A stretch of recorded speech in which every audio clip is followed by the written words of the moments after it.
신약성경 빌립보서 1장 12절로부터 14절 말씀입니다. 길지 않은 말씀이기 때문에 교독하지 않고 함께 합독하시도록 하겠습니다. 12절로부터 14절 함께 읽습니다. 형제들아, 내가 당한 일이 도리어 복음 전파에 진전이 된 줄을 너희가 알기를 원하노라. 이러므로 나의 매임이 그리스도 안에서 모든 시대 안과 그 밖의 모든 사람에게 나타났으니 형제 중 다수가 나의 매임으로 말미암아 주 안에서 신뢰함으로 겁없이 하나님의 말씀을 더욱 담대히 전하게 되었느니라. 아멘. 할렐루야. 지난 한 주간도 주님 보호하신 가운데서 평안하셨습니까? 예. 어제 아침부터 오늘 아침까지 우리 청년부의 동계 수련회가 경기도 파주 법원리 하늘그림 펜션에서 있었습니다. 제가 어제 오후에 저녁 늦게 잠시 다녀왔는데 한 1시간 반 정도 우리 교회에서 걸리는 거리였는데 참 좋은 곳에서, 환경 좋은 곳에서 우리 청년들이 2, 3년 동안 중단되었던 그런 중요한 모임을 갖게 되어서 너무 감사합니다. 저는 이제 오늘 주일 예배 때문에 한 10시 전에 잠이 들었는데 오늘 와서 우리 부모님한테 들으니까 청년들 1시 넘어서까지 게임을 했다고. 맞습니까? 그래서 멀쩡하게 살아와가지고 또 찬양 인도하고 그러네요. 저도 여러분 청년 시절에 제가 이제 중고등부 교육전도사 시절에는 3일 동안 수련회 가서 3일 동안 잠자지 않고 버티기도 했습니다. 왜 잠을 안 자게 되면은 꼭 빠져나가는 놈들이 있어요. 담배 피우러 살짝 빠져나가는 애들. 저 가게 가서 술 마시는 애들이 있기 때문에 3일 동안 잠자지 않고 지켜야 되는데 그래도 멀쩡했습니다. 그런데 요즘 3일 동안 자지 않으라고 그러면은 못 견디겠지요. 그래서 젊음이 참 좋다는 것을 다시 한번 느꼈습니다. 우리 잠시 시간이 좀 걸리겠지만 우리 청년들 잠깐 나와서 기도해 주시고 후원해 주셔서 은혜 가운데 잘 다녀왔습니다. 인사드리도록 그렇게 하겠습니다. 많은 분들이 기도해 주시고 후원해 주셔서 참 은혜로운 동계 수련회였습니다.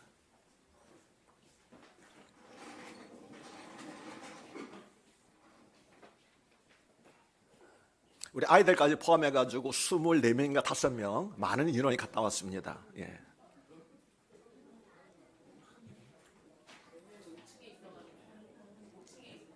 예. 굉장히 많은 숫자가 갔다 왔지요.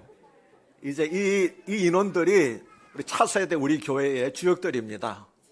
예. 앞강물은 흘러가고 뒷강물이 이제 앞강물이 되는 그런 시대가 오게 될 것입니다. 자, 인사하십시오. 감사합니다. 예. 수고하셨습니다. 감사합니다. 들어가세요. 감사합니다. 예. 저는 조금 전에 이렇게 찬양 인도하고 할 때 그런 생각이 들었습니다. 한 20년 후가 되면은 우리 하루하고 또는 이제 한결이가 여기서 피아노 반주하고 그 다음에 유나나 우리 하윤이가 여기서 드럼을 치고 그 다음에 이제 하늘이 그 다음에 누굽니까? 또 하임이 또 이런 애들이 와서 찬양 인도하고 하는 그런 일들이 있게 되지 않을까. 그리고 마음속으로 생각해 보니까 가슴이 두근거리고 이것이 우리가 앞으로도 그렇게 이루어지도록 기대할 일이구나 하는 생각을 하게 되었습니다. 20년은 저는 이제 이 땅에 있지 않겠지요. 저기서 여러분을 지켜보고 아마 있을 겁니다. 그래서 그런 교회가 되기를 저는 마음으로 기도하고 있고 여러분들도 그런 교회 지금 나와 있던 따라갔던 어저께 따라갔던 그 아이들 보면서 제가 그 순회 장소에서 마음속으로 그런 기도를 했습니다. 아무것도 모르는 이 애들이 나중에 차차 우리 교회 주역이 되어서 찬양 인도하고 기도회 인도하고 반주하고 하는 그런 일들을 감당하게 해달라고 하는 기도를 했는데 여러분도 꼭 같이 기도해 주시기를 바랍니다. 우리 젊은 새싹들을 위해서 한번 박수하겠습니다. 네, 감사합니다. 그러니까 아이들이 조금 눈에 이렇게 거슬리는 일이 있더라도 너무 꾸정하지 마십시오. 그래, 얘네들을 이렇게 하면서 교회 정들면서 교회 주인공도 되어 가니까 여러분 많이 격려해 주시고 기대해 주시길 바랍니다.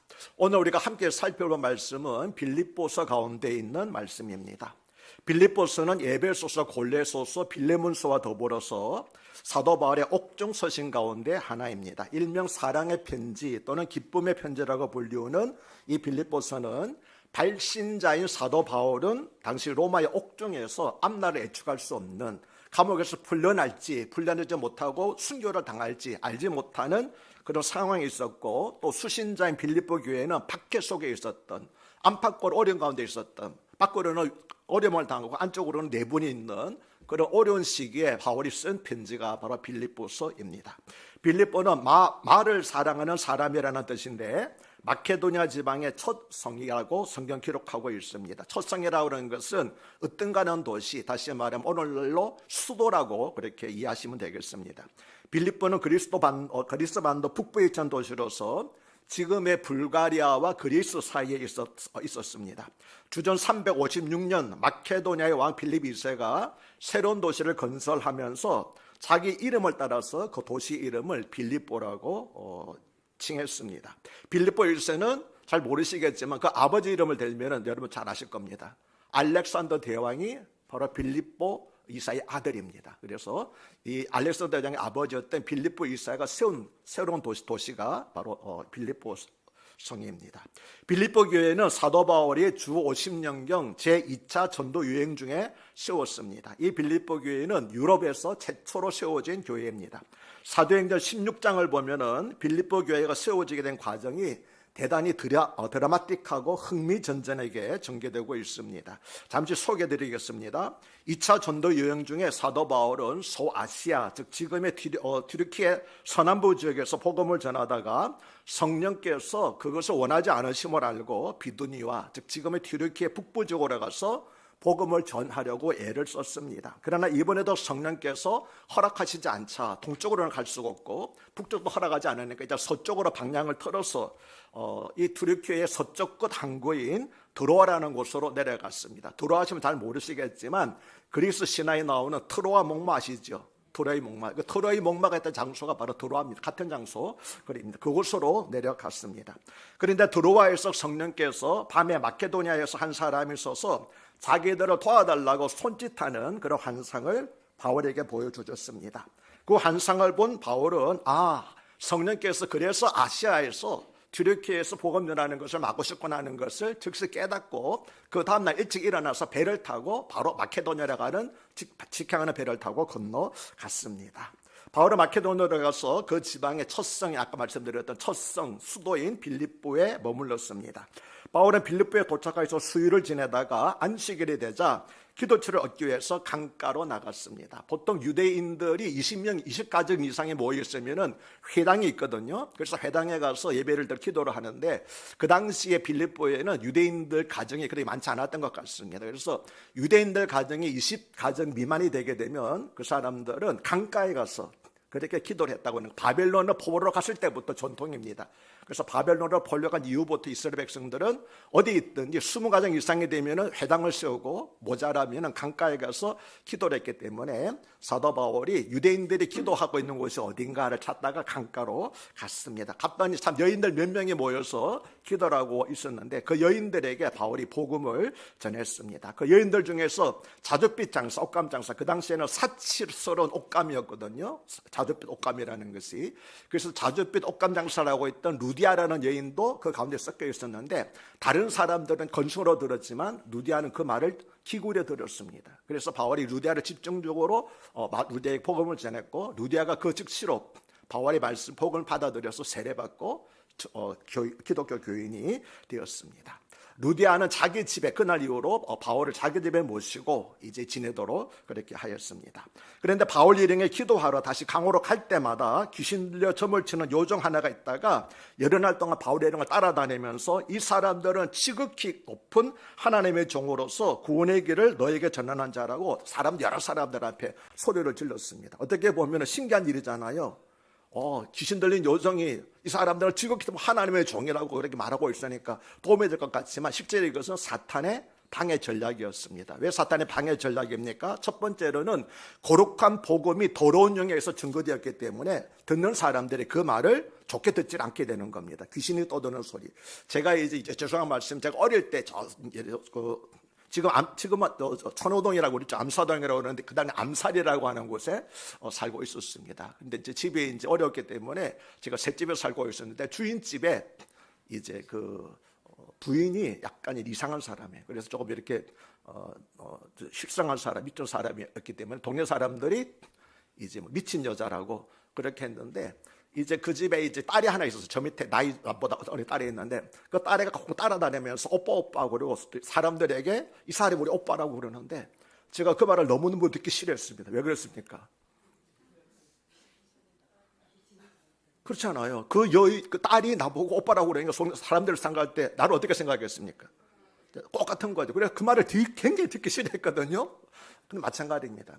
더러운 영이, 귀신 들리는 여자가 이 사람들을 증가하는 것이 사실은 도움이 안 되는 거예요. 그래서 사도 바울이 그것 때문에 굉장히 마음에 근심이 되었습니다. 두 번째로는 사람들의 관심이 복음보다도 귀신들의 말에 더 집중되었기 때문에 도움이 전혀 되지 않았던 겁니다. 그래서 바울이 괴로워하다가 이제 명령해가지고 그 여종에게서 귀신을 쫓아내 버렸습니다. 다행히 귀신이 떠나가서 좋은 일이 된 것 같지만, 해피닝이 된 것 같지만, 오히려 그 일이 빌미가 돼가지고 그 여종을 통해가지고 돈을 벌고 있던 주인들이 여러 명 있었어요. 나쁜 사람들이지요. 그 사람들이 그 다음에 빌립보를 관할하고 있던 지도자들에게, 관리들에게 고발을 했습니다. 이 사람들이 이 성을 요란하게 하고 우리가 알지 못하던 이 유대인들이 이상한 풍속을 전하고 있다라고 고발을 했기 때문에 체포되었습니다. 그래서 매를 많이 맞고, 그 가운데서 바울 일행 가운데서 바울과 실라라고 하는 두 사람이 대표적으로 붙잡혀가서 배를 많이 맞고 감옥 깊은 곳에 갇히게 되었습니다. 중죄수들만이 갇히고 있는 곳에 갇혀서 도망가지 못하도록 발에 착고라고 하는 것을 이렇게 묶고 이렇게 있었습니다. 그렇지만 두 사람이 한밤중에 기도하고 하나님을 찬송할 때 갑자기 큰 지진이 일어나서 옥토가 흔들리고 옥문이 열렸으며 조씨들의 발에 치워두었던 착고가 저절로 풀어지는 사건이 일어났습니다. 빌립보 감옥의 간수는 자다가 깨어나서 죄수들이 다 달아난 줄 알고 자결하라고 했습니다. 왜냐하면 중간 죄수들이기 때문에 이 사람들을 반드시 황제 앞에 서서 재판을 받게 해야 되는데, 이 사람들이 도망가고 나게 되면 자기가 대신 죽임을 당하게 되는 거예요. 그래서 그러려니 잡혀가서 죽는 애, 내가 차라리 스스로 죽는 것이 낫겠다라고 자결하라고 하자, 바울이 그러지 말라, 우리 모두 다 한 사람도 도망가지 않고 다 여기 있다라고 그렇게 안심을 시켰습니다. 그러자 간수가 일어날 상황을 보고 너무 두려워가지고 바울과 실라 앞에 엎드려서 선생들이여, 내가 어떻게 해야 구원을 받을 수 있겠습니까? 라고 그렇게 물었습니다. 그때 사도 바울이 한 유명한 말이 있죠. 사도행전 16장 31절. 무슨 말인지 아십니까? 옛날에 버스 정류장 가게 되면 교회에서 세운 버스 천막들 있잖아요. 거기에 반드시 적혀있던 말씀, 주 예수를 믿으라, 그리하면 너와 내 집이 구원을 얻으리라고 하는 유명한 말씀을 사도 바울이 거기에서 전했습니다. 빌립보 감옥의 간수와 그의 가족들은 그 밤에 바울로부터 세례를 받고 크리스찬이 되었습니다. 이 사람들, 빌립보 감옥 간수의 가족들과 귀신 들렸던 요정과 루디아의 가족들이 루디아의 집에 모여서 말씀을 배우고 예배를 드리게 된 것이 바로 빌립보 교회의 시초가 되었습니다. 이렇게 하여 빌립보의 유럽 최초의 교회인 빌립보 교회가 세워지게 된 것입니다. 굉장히 드라마틱하고 흥미진진하시지요. 여러분 얼굴 뵈니까 저 혼자 그런 것 같아요. 이후 바울은 빌립보를 떠나서 데살로니가로 가서 선교를 계속하였지만, 빌립보 교회 성도들은 바울에 대한 특별한 애착심을 가졌습니다. 그래서 그들은 바울이 전도 유행을 하고 있을 때와 투옥되었을 때 바울의 사역과 궁핍을 돕기 위해서 여러 차례 걸쳐서 선교 헌금을 보냈습니다. 그래서 바울은 그 어떤 교회보다도 빌립보 교회 성도들과 그 빌립보 교회를 너무너무나 사랑했습니다. 빌립보서 1장 3절로부터 8절을 보면은 사도 바울이 얼마나 빌립보 교회를 사랑했는지 알 수 있는데, 우리 한번 읽어보겠습니다. 빌립보서 1장 3절로부터 8절입니다. 함께 읽습니다. 내가 너희를 생각할 때마다 나의 하나님께 감사하며 간구할 때마다 너희 무리를 위하여 기쁨으로 항상 간구함은 너희가 첫날부터 이제까지 복음을 위한 일에 참여하고 있기 때문이라. 너희 안에서 착한 일을 시작하시니가 그리스도 예수의 날까지 이루실 줄을 우리는 확신하노라. 내가 너희 무리를 위하여 이와 같이 생각하는 것이 마땅하니 이는 너희가 내 마음에 있음이며 나의 매인과 복음을 변명함과 확정함에 너희가 다 나와 함께 은혜에 참여한 자가 됨이라. 내가 예수 그리스도의 심장으로 너희 무리를 얼마나 사모하는지 하나님이 내 증인이시니라. 아멘. 내가 너희를 얼마나 사랑하는지 하나님이 내 증인이시라고. 그렇게 고백을 했고, 생각할 때마다, 당신들을 생각할 때마다 나는 감사하면서 눈물 흘리면서 하나님께 기도하게 됩니다. 가슴이 울리지 않습니까? 저는 저와 여러분의 관계도 이와 같이 기쁜 사랑의 관계가 되기를 바랍니다. 저는 이제 내년 말이면 우리 교회를 떠나게 되지만, 교회를 떠나고 난 다음에도 저는 다시 찾아오지 않을 겁니다. 영영 떠나버리겠지만, 그러나 생각할 때마다 우리 교회를 생각하면서 감사할 수 있기를 이렇게 바랍니다. 그런 교회가 바로 빌립보 교회와 사도 바울의 관계였습니다. 이런 특별한 관계가 있었기 때문에 빌립보서는 바울의 13권의 바울 서신 가운데에서 가장 부드럽고 사랑스러운 필체로 기록되어 있습니다. 그래서 빌립보서를 가리켜서 사랑의 편지라고 하는 별명이 붙여진 것입니다. 그러면 바울은 왜 편지를 써서 빌립보 교회에 보냈을까요? 첫 번째로는 빌립보 교회를 위로하기 위함이었습니다. 빌립보 교회 성도들은 바울이 로마에서 연금 상태에 있게 된 것을 알고 심히 근심했습니다. 더구나 바울에게 헌금을 전달하고 수정 들기 위해서 보냈던 에바브로디도마저 크게 병이 들자 더 근심을 했습니다. 그들은 자기들이 오히려 스승인 바울에게 짐이 되었음을 송구스럽게 생각했습니다. 빌립보 교회 이런 마음을 알게 된 바울은 병에서 회복된 에바브로디도가 빌립보로 가게 되었을 때에 편지를 써 보냄으로써 그들의 근심을 위로하고자 한 것입니다. 두 번째로는 빌립보 교회에 감사를 표시하기 위한 것이었습니다. 조금 전에 말씀드린 것처럼 빌립보 교회 성도들은 바울을 돕기 위해서 여러 차례 헌금을 하였지요. 그 당시 바울은 특별히 로마에서 셋집에 있었기 때문에 돈이 많이 들어갔습니다. 그래서 바울은 그에 대한 감사를 표시하고자 함이었습니다. 세 번째로는 빌립보 교회를 권면하기 위해서입니다. 빌립보 교회가 아름다운 교회였지만 어려움도 있었는데 그 당시 빌립보 교회에 요디아와 순두개라고 하는, 순두부가 아닙니다, 요디아와 순두개라고 하는 두 유력한 여인이 있었는데 서로 합의를 합하여서 교회를 섬기면 얼마나 좋겠습니까? 근데 서로가 대립을 했어요. 그래서 요디아계파, 순두개파라고 하는 그런 두 팔로 여전도회가 갈라지게 된 것 같습니다. 그 소식을 듣고 바울이 안타까워서 그러지 말라, 너희 가운데서 그리스도 예수의 마음을 피우라, 너희 마음을 가져라, 너희 마음을 피우고 주를 본받으라고 권면하기 위해서 빌립보 교회를 쓴 것이었습니다. 네 번째로는 빌립보 교회에 일종의 위험성이 임했기 때문에, 그래서 교리적으로 위험함이 발생했기 때문에 경계하기 위한 것이었습니다. 바울이 떠난 후 예루살렘에서 유대주의자들이 내려왔습니다. 그들은 이방인들도 할례를 받고 율법을 지키지 않으면 구원을 받는다고 하는 잘못된 교훈을 전했습니다. 그래서 바울은 복음의 본질과 교회의 거룩함을 지키기 위해서 그들을 잘못된 교훈으로부터 경계시킬 필요가 있었던 것입니다. 이와 같이 크게 네 가지 이유로서 빌립보서를 썼습니다. 그런데 빌립보서에서 가장 많이 반복되는 단어는 기쁨 또는 기뻐하다라는 단어입니다. 무려 16번 이상 나옵니다. 다음으로 많이 나오는 단어는 그리스도라고 하는 단어입니다. 가장 많이 나오는 단어가 기뻐하다라는 단어고, 두 번째로 많이 나오는 단어가 그리스도라는 단어이기 때문에 두 말을 합하면 어떻게 될까요? 그리스도 안에서 기뻐하라 하는 것이 되는데, 이것이 바로 빌립보서의 주제고 핵심적인 말씀이 되겠습니다. 사실 기쁨이라는 단어는 발신자인 바울과 수신자인 빌립보 교회의 객관적인 상황을 고려하면 매우 사용하기 힘든 단어였습니다. 처음 말씀드렸잖아요. 빌립보 교회는 그 당시에 뭡니까? 로마 감옥에 갇혀있던 사도 바울이 어려움을 겪고 있던 빌립보 교회에 보낸 편지라고 말씀을 드렸잖아요. 그 상황을 생각한다고 그러게 되면 기쁨이라는 단어는 바울 사정이라든지 자신의 사정이라든지 빌립보 교회 사정과 어울리지 않는 그런 단어가 되겠습니다. 먼저 바울 편에서 보면은 그는 석방되느냐 사형되느냐 하는 갈림길이 있었고, 죽는 것이 더 나은 것인지 사는 것이 더 나은지 하는 영적 갈등 가운데 있었습니다.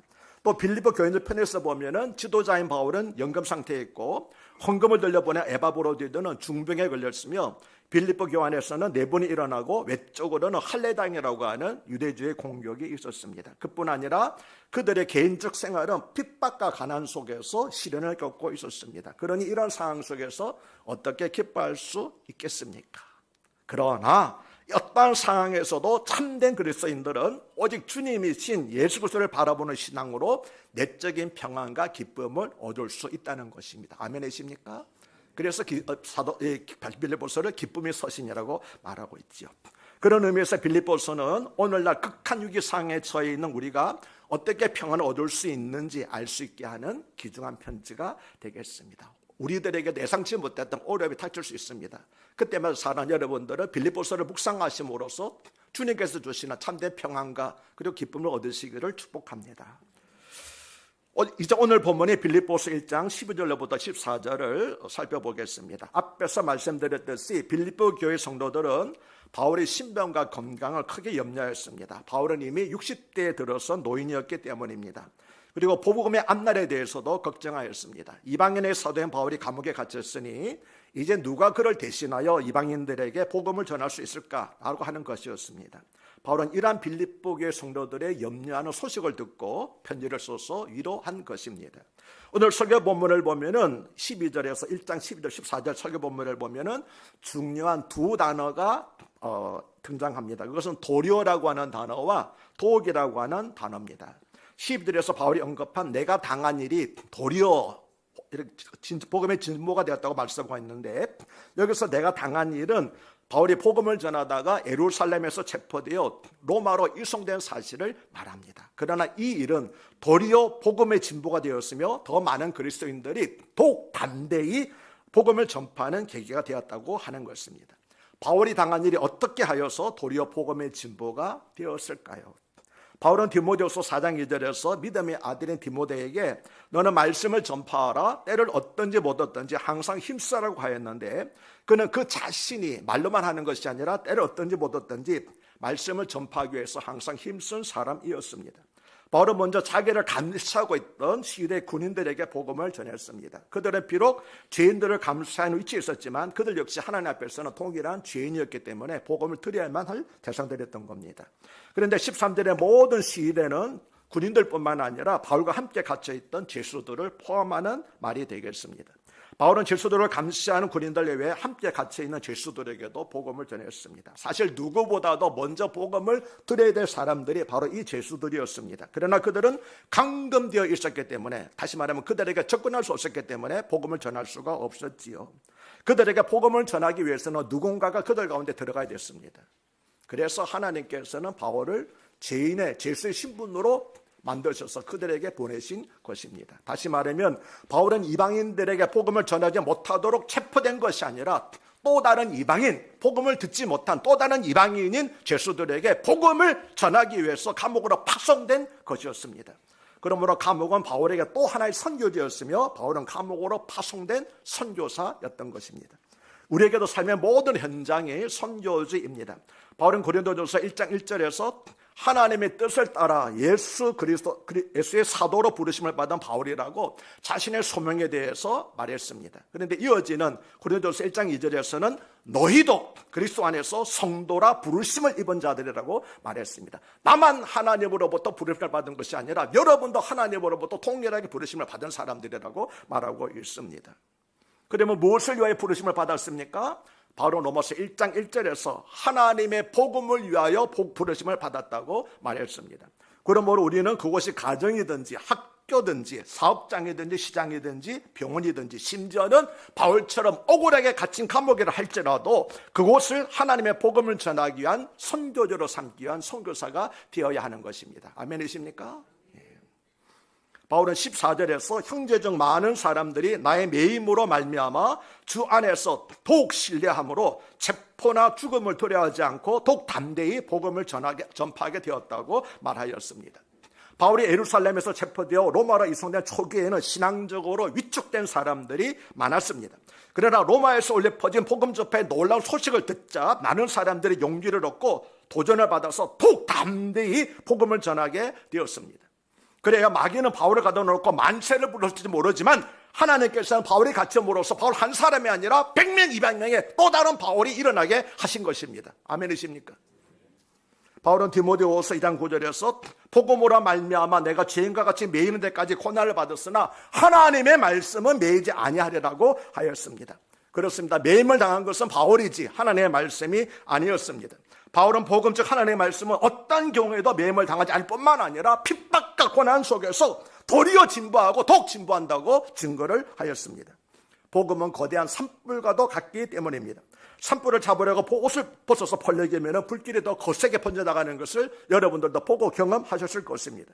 복음의 불길이 바로 이와 같다는 것입니다. 사탄은 바울을 감옥에 가둠으로써 복음도 함께 가두어두려고 하였지만 복음은 감옥의 견고한 담장을 넘어서 간수와 죄수들에게까지 전파되었습니다. 그뿐만 아닙니다. 복음은 그 당시 세상의 심장부였던 로마의 한복판에서 세상의 모든 사람들과 심지어 로마의 황제들에게까지 복음이 전파되게 된 것입니다. 어떻게 해요? 바로 바울의 매임으로 인해서, 매임으로 말미암아 이 같은 놀라운 일이 일어나게 된 것입니다. 바로 로마의 시민권을 가지고 있었기 때문에 자신의 로마 제국의 질서를 어려집힌다는 제목으로 고발당했는데 이것은 사형에 해당하는 제목입니다. 그때 그는 로마 황제에게 상고했습니다. 사형을 당할 위기에 처한 사람이 자신의 억울함을 황제 앞에서 변호하는 것은 로마 시민권을 가진 사람들에게 주어진 특혜였기 때문입니다. 하지만 바울은 황제 앞에서 자신이 고발당한 제목에 대해서 변명하는 기회가 주어졌을 때 자신의 무고함을 변명하는 대신에 그것을 예수 그리스도를 증거하는 기회로 사용하였습니다. 바울은 일찍이 베스도 총독 앞에서도 그렇게 하였고 아그리빠 왕 앞에서도 그렇게 하였습니다. 사도행전 26장을 보면은 바울은 쇠사슬에 묶인 그의 두 손을 높이 치켜들면서 말하기를 오늘 내 말을 듣는 모든 사람이 다 이렇게 결박된 것 외에는 나와 같이 되기를 하나님께 원합니다라고 로마 총독 베스도와 유대야 왕 아그리빠 왕 앞에서 담대히 예수 그리스도의 복음을 전파하였습니다. 이 말을 듣고 난 다음에 로마 총독이 말하기를 바울아 네가 미쳤구나 그랬습니다. 무엇이 바울을 미치게 만들었습니까? 복음이 바울을 미친 사람으로 만들어버린 것입니다. 사는 여러분들은 복음 때문에 미쳐본 적이 있습니까? 여러분도 바울처럼 하나님께 쓰임받기를 원하시죠? 능력이 되기를 원하시죠? 그럼 되짚어 질문해 보시기 바랍니다. 나는 바울처럼 복음에 미쳐본 적이 있는가? 다른 사람들이 나에 대해서 너 정말 복음에 미칠 사람이구나, 예수에게 미칠 사람이라고 하는 말을 들어본 적이 있으십니까? 만약 여러분들도 바울처럼 너 복음에 미쳤구나, 예수에게 미쳤다는 말을 듣는다면 여러분에게도 바울과 같은 권능과 하나님 함께 하심이 분명히 나타날 줄로 믿습니다. 부끄러운 일이 아닙니다. 뭐라고 말합니까? 여러분들도, 이 말을 듣는 여러분들도 이와 같이 결박된 것 외에는 다 나와 같이 예수께 미친 사람이 되기를 원합니다. 사로잡힌 사람이 되기를 원합니다. 그렇게 외치지 않았습니까? 저도 여러분에게 외칩니다. 사랑하는 여러분, 결박된 것 외에는 여러분도 예수님께 미친 사람이 되십시오. 하나님께 미친 사람이 되십시오. 복음에 미친 사람이 되십시오. 그때 하나님께서 여러분을 위대하게 들어주실 줄로 믿습니다. 그런데 바울이 질서의 신분이 아니었다면 바울의 총독과 왕들 앞에서 예수 그리스도의 복음을 전파하는 것은 불가능한 일이었을 것입니다. 그래서 바울은 12절에서 형제들아 내가 당한 일이 도리어 복음 전파의 진전인 줄을 너희가 알기를 원하노라고 말한 것입니다. 그러나 이것은 우연히 그렇게 된 것이 아니라 담에서 도상에서 사도 바울이 되기 전에 사울을 땅에 엎드러지게 하셨을 때 주님께서 이미 계획하신 일이었습니다. 사도행전 9장 15절을 보면은 주님께서 아나니아라는 제자를 사울에게 보내 안수하여 그의 눈을 뜨게 하도록 하시면서 이렇게 말씀하셨기 때문입니다. 가라, 이 사람은 즉 사울은 내 이름을 이방인과 임금들과 이스라엘 자손에게 전하기 위하여 택한 나의 그릇이라. 그가 내 이름을 위하여 얼마나 고난을 받아야 할 것을 내가 그에게 보이리라. 이처럼 바울은 이방인과 임금들에게 예수 그리스도를 전하기 위하여 주님이 택하신 그릇이었습니다. 다만 어떤 방법으로 임금들에게 예수 그리스도를 전하는가 하는 것은 바울이 선택하는 것이 아니었습니다. 그 방법은 우리의 생각과 능력을 초월하시는 전능하신 하나님께서 정하시는 것이기 때문입니다. 아멘이십니까? 나이가 아닙니다. 내가 갖고 있는 재산이 아닙니다. 건강이 아닙니다. 하나님께서 하나님의 방법으로 누구든지 들어 쓰시는 줄로 믿습니다. 바울은 12절에서 형제들아 너희가 이 사실을 알기를 원하노라고 말했습니다. 바울은 세상 사람들이 아니라 믿음의 형제들에게 이 사실을 알기를 원하노라고 말한 것입니다. 우리는 하나님을 믿지 않는 세상 사람들과는 다르게 생각해야 한다는 것입니다. 하나님이 하시는 일을 알 수 없는 세상 사람들은 단순히 생각하죠. 좋은 건 좋고 나쁜 건 나쁘다는 겁니다. 그러나 하나님을 믿는 사람들은 자신에게 어떤 어려움이 당했을 때 세상 사람들처럼 생각하지 않는다는 겁니다. 하나님의 사람들은 자신에게 어떤 어려움이 닥쳤을 때 그것을 피하려거나 하거나 불평하는 대신에 어쩌면 이것이 도리어 복음 전파의 진전이 되고 우리의 믿음이 더욱 성숙하고 견고해지도록 하나님의 주신 축복의 기인지 모른다고 믿음으로 생각해야 한다는 것입니다. 우리가 살아가는 동안 고난과 어려움은 모든 사람에게 있습니다. 주님이 사랑하셨던 제자 나사로도 죽을 병에 걸렸으며 하나님이 그의 믿음을 실천하신 욥도 모든 것을 잃고 불치의 병에 걸린 적이 있었습니다. 이처럼 주님이 사랑하시는 교회도 힘든 과정을 맞이할 때가 있고 주님이 사랑하시는 가정과 기업도 위기를 맞이할 때가 있습니다. 그때 우리는 우리에게 당한 일이 도리어 복음의 진전으로 나타나도록 해야 할 것입니다. 지금 내가 당하는 고난은 독 복음의 진전을 위한 것이기 때문입니다. 히브리서 12장 1절의 말씀처럼 우리는 성도들과 세상 사람들 앞에서 믿음의 경주를 하고 있는 복음의 증인들입니다. 하나님은 부족한 우리를 부르셔서 아브라함과 이삭과 모세와 사무엘과 다윗과 같은 믿음의 사람들의 대열에 들어가게 하셨습니다. 그리고 그들이 물려준 신앙의 바통을 이어받아서 신앙의 계주를 계속하게 하셨습니다. 그리고 우리 자녀들 다음 세대에게 이 신앙의 바통을 물려주도록 하셨습니다. 그러므로 여기서 내가 믿음의 경주를 포기하거나 믿음의 경주에서 낙오된다면 그것은 나 한 사람의 실패로 끝나는 것이 아닙니다. 아브라함이 모세에게, 모세가 다윗에게, 다윗이 바울에게, 바울이 우리에게 물려준 신앙의 계주 전부가 실패하게 되는 것입니다. 4명이 달리기를 하잖아요. 앞에 3명이 1등으로 달리면 뭐합니까? 4명이 꼴찌로 들어오면 꼴찌가 되는 겁니다. 지금까지 믿음의 성도들의 선배들이 잘 해왔잖아요. 그리고 나에게 물려줬습니다. 여기서 내가 포기한다면, 내가 뒤친다면 앞에 수고 모두 신앙 선배들 수고가 더 헛되고 말게 되는 겁니다. 이것이 바로 우리에게 주어진 위대한 시대적 사명이라는 것을 잊지 마시길 바랍니다. 우리는 나은 사람 구원받고 잘 살기 위해서 신앙생활하는 것이 아니기 때문입니다. 우리는 지금 하나님의 뜻이 하늘에서 이루어진 것처럼 땅에서도 이루어지도록 하기 위해서 나에게 주어진 믿음의 한 구간을 온 힘을 다해서 달려가고 있는 것입니다. 대충 달려가는 거 아닙니다. 온 힘을 다해서 왜 달려갑니까? 우리 믿음의 선배들이 물려준 신앙의 경주가 나로 말미암아서 승패가 결정되는 것이기 때문에 이 믿음의 유산이 다음 세대에 이어지고 말고 하는 것이 바로 나에게 달려있기 때문에 이 시대적 사명, 나에게 주어진 시대적 사명을 감당하기 위해서는 최선을 다해서 달려가고 있는 것입니다. 만약 사랑 여러분들이 누군가 여러분에게 전해진 복음이 여러분에게서 끝나게 버린다고 그러게 되면 여러분 때문에 신앙의 계주가 실패하게 되는 겁니다. 그럼 우리는 정신을 차려야 됩니다. 나에게 물려준 이 신앙의 바톤을 나는 반드시 다음 세대에 내 자녀들에게 또 다른 사람들에게 물려주었어. 내대로 끝나는 것이 아니라 다음 세대에 영원히 이 믿음의 계주가 이어지도록 해야 될 책임이, 사명이 우리에게 있다는 사실을 잊지 마시기를 바랍니다. 하나님은 복음 전파의 진전이 나타나도록 바울을 로마의 감옥에 갇히게 하셨습니다. 그 하나님께서 복음 전파의 전진을 위해서 지금 여러분이 당하고 있는 일들을 허락하셨습니다. 여러분이 당하는 어려움이 구체적으로 무엇인지는 저는 모릅니다. 그것은 사업성의 어려움일 수도 있고 불치병일 수도 있으며 진학에 실패한 것일 수도 있고 남편과 자녀들의 가정 문제일 수도 있습니다. 혹은 바울처럼 억울한 누명을 쓰고 감옥에 갇힌 것일 수도 있습니다. 그러나 그 어려움이 무엇이든지 간에 그것을 통해서 도리어 복음의 전파의 진전이 나타나도록 하고 여러분의 믿음을 통해서 많은 사람이 더욱 하나님을 신뢰하는 계기가 되도록 하시기를 바랍니다. 기도하겠습니다. 하나님, 나의 병을 치료해 주셔서 복음 전파의 진전이 되게 하여 주십시오. 하나님, 나의 문제를 해결해 주셔서 복음 전파의 진전이 되게 하여 주십시오. 하나님, 내가 당한 일이 도리어 복음의 진보가 되게 하여 주십시오. 저로 인해서 많은 성도님들 더욱 하나님을 신뢰하게 하시고 아직 믿지 않는 식구들이 속기 하나님 앞에 나오게 하여 주시옵소서.